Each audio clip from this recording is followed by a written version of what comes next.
So I read that story of Yonishaw last week, but like it didn't come out. No, Like I couldn't hear it. So nothing came. maybe we'll start with that because the story of Yonishaw kind of sets the stage for that transition from information just being information and making it a way of life, so that the information doesn't just stay being information, but it gets invested and it becomes wisdom, right? So, like pretty much the stories that are in and the poems that are in the poetry book are just perspectives on how to resolve the paradox between what's right and wrong so that we can be on track spiritually.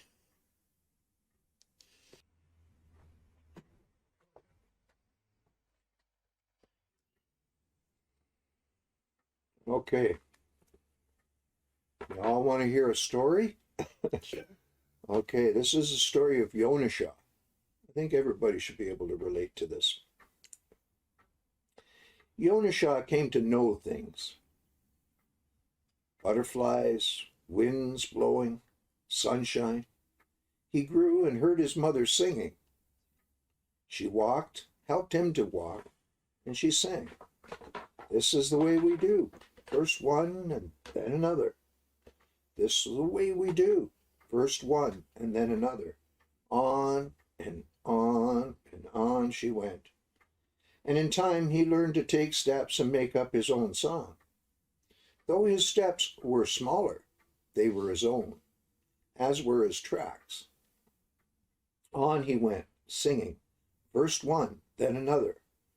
Now one day he'd wandered so far from home, he no longer heard or saw anything that he had seen before. Now he wanted to go home. The wind was cold in those open spaces. How to go home? How to go home, he sang. I'm alone. I'm alone. Now he was more than just a little afraid. He began to cry. Just then he saw one tear fall into his footprint in the snow. It disappeared. First one, then another. He began to hear his mother singing her song. First one and then another. This is the way we do. First one, then another. Looking back over his tracks where he'd come from, his mother was not to be seen. And still he heard her singing. He began slowly at first, one step and then another, leaving a bit of fear in every footprint behind him. First one, then another, step, step, step, as he sang and followed his tracks in the snow. Soon he was home with his mother, who was a bit worried, but very happy to see him, but not as happy as he was to be home. When Yonisha told her of his adventure, she hugged him and told him, as long as he kept singing their song, he would never be lost. He'd never be alone. She smiled her wise smile and she hugged him. His mother taught him and loved him, and they had many adventures. They gardened and they fished. They gathered stones. They saw the garden grow. First one seed sprouted, then another.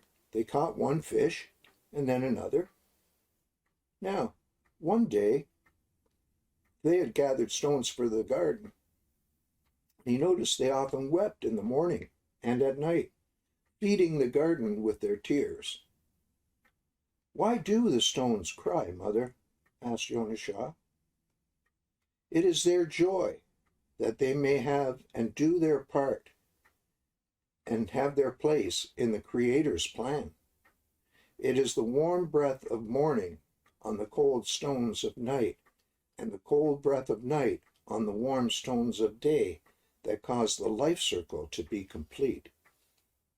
Know this for your heart, so that it may be strong as stone and yet soft as wind and rain, knowing joy in its purpose and its place. Yona Shah, he's a man now, as grandmother and son sing wisdoms to their children. First one, and then another. Like, for me, like, you know, once we start making judgments, we limit what we can see and understand because we limit ourselves to our judgments. I think that's what's meant by the fruit of the knowledge of good and evil.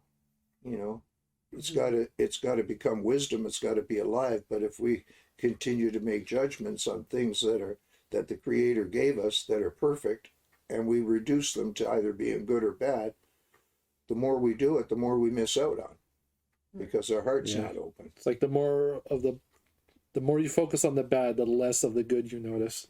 Yeah, some people get really good at seeing what's wrong, and that's all they can do. That's all they do. Yeah. You know, they get really good at seeing what's wrong. So like most people remember the bad memories and can't remember the good ones. Like at one time, like in the ancient times, the old ways were like, you know, everything related to everything, and you started to, so a tree would teach you what it is to be rooted and grounded and to grow up strong and to reach out for the light and, you know, all kinds of things. I mean, everything. So anyway, that'll bring us like to this next poem, and it's called Fluid Ductivity. It goes like this. The silver cord, the tunnel of light, an inner verse and an outer verse. Perception's energetic flight. The box, a stair tread. The box, an aquarium. The boxes, stair treads, all of the way to heaven. The boxes, aquariums in the ocean. Let them take us from shore to shore. The box, a door to ourselves. A single silver, gold, and diamond cord, a tunnel of light. Ours is a single star that shines through the darkest night. Think outside of the box and in. Just don't stop thinking or being. Just don't stop being or receiving. Silver cord, the tunnel of light, the inner and the outer universe. It's hard for us to perceive that everything is one and that we're as much a part of it. It's like, really, when it comes down to it, if you were to take one grain of sand off the shore of the beach, that beach would no longer be complete. Just like us, if we didn't exist, you know, humanity wouldn't be complete. Yeah. And it's everybody's perspective when it comes together. Have you ever written any haikus? Haikus? Yeah. Well, I tried that, but like for me, it's like if it comes to me, I just try and get it down. Yeah. Instead of worry about trying to get it into a particular form. Oh yeah. Yeah. The triumphants. Yes, that we recorded it a little while ago. What we did it? Yeah. Okay. Well, I'll throw it in here Yeah, so do anyway. it again. All right. A bonus one, Bonus. because like I've been reading these for, you know, a good many years, and what happens is like you understand it, but your understanding continues to evolve. So, the triumphants. Oh, to be the triumphants. Not damaged victims of our own little egos, but alive in eternal spirit. Not to try to be the great ones, to be a part. No, better still, one with greatness. Mm-hmm. Yeah, so there's many more, but we did Beyond the Sun not long ago, didn't we? Yeah. Okay. You were talking about your truck earlier. you said you've driven that across country a few times with all the band's equipment. Do you have any stories about that? Oh yeah, Yeah. yeah. Well, it was actually Xavier Rudd's tour. He had done a world tour, Mhm. and he had just gotten back to New York when Hurricane Sandy hit New York, so that was canceled. But we met up with them on the West Coast, and we did all the Canadian venues on the way back: Vancouver, Calgary, Edmonton, Saskatoon, Winnipeg, and so on. Mhm. Audience is usually between 1,000 and 3,000 people. That was pretty good. Vancouver was interesting. The Lower East Side, what they're saying about it is true. I mean, you can't park down there and leave your vehicle without it getting broken into. No. Somebody broke the windows in the truck, went through all our stuff, took Aaron's computer, just left everything else. I guess it wasn't any good to them. Yeah. So, anyway, we got headed back. Trip from Saskatoon to Saskatoon from Calgary. We'd been up all day pretty much, and we performed in Calgary, and then we had to go to Saskatoon. And that was a bit of a drive, but it was like 1 o'clock in the morning, and we're all wide awake. So we thought, well, maybe we better just go. We could be there by 11 in the morning. We looked at the map and found a shortcut.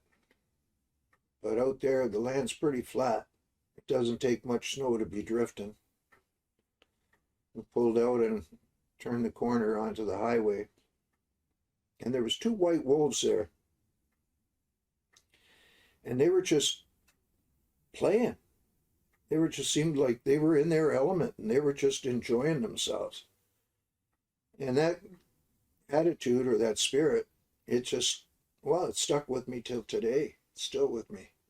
And it was good to have, because on that highway, when you're driving and a transport truck comes the other way, and it is a truck route, Mm-hmm. because of the drifting snow, it was like total whiteout. You just held the steering wheel straight and hoped you were, but the roads are straight, so we managed to stay on the road the whole way there. Yeah, then we performed that night. That was good. And it was 20 below the next morning when we got up. Oh, that's cold. Yeah, so we loaded up and headed for Edmonton, I guess.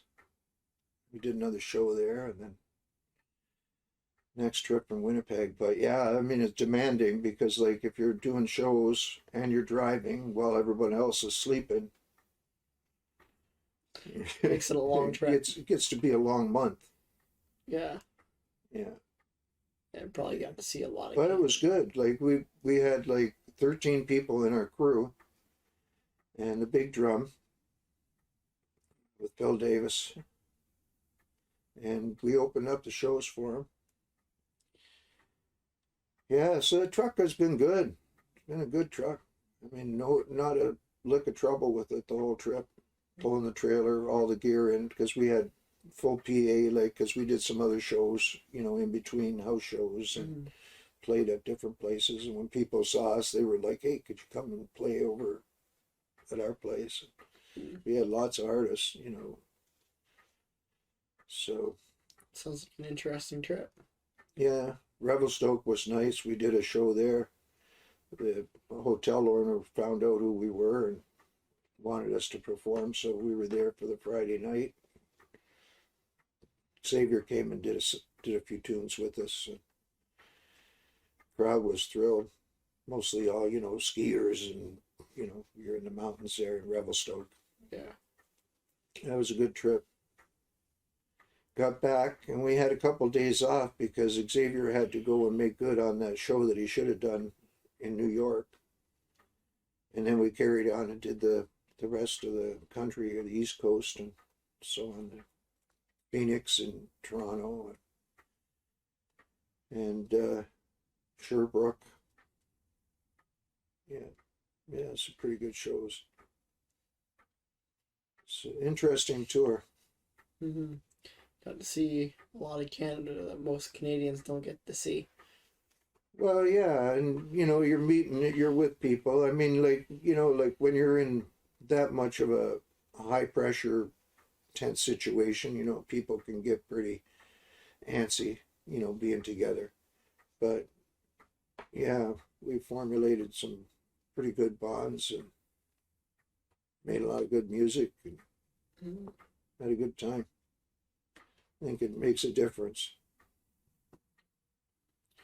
A lot of people get caught up in their life, and if they come out and they can hear some music that gives them a bit of perspective, and a different change, it can make a difference. Oh, yeah. So yeah, I mean, like, even from a young age, like Yonasha, like I remember like being little. I think I was like 2 going on 3 when we came to Canada. But I have memories of the trip and memories of being in Holland, skipping down this street and singing songs on my way to Grandma's house, Mm-hmm. I was a little prince over there, but I came into Canada, and in those days, immigrants were kind of like second-class citizens. They weren't real Canadians,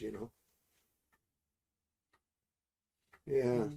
and it was hard. Like my dad ended up being injured at work at Welland Tubes. In those days, early in the 50s, like, or in the mid 50s, there was no real unemployment insurance, stuff like that. Mm-hmm.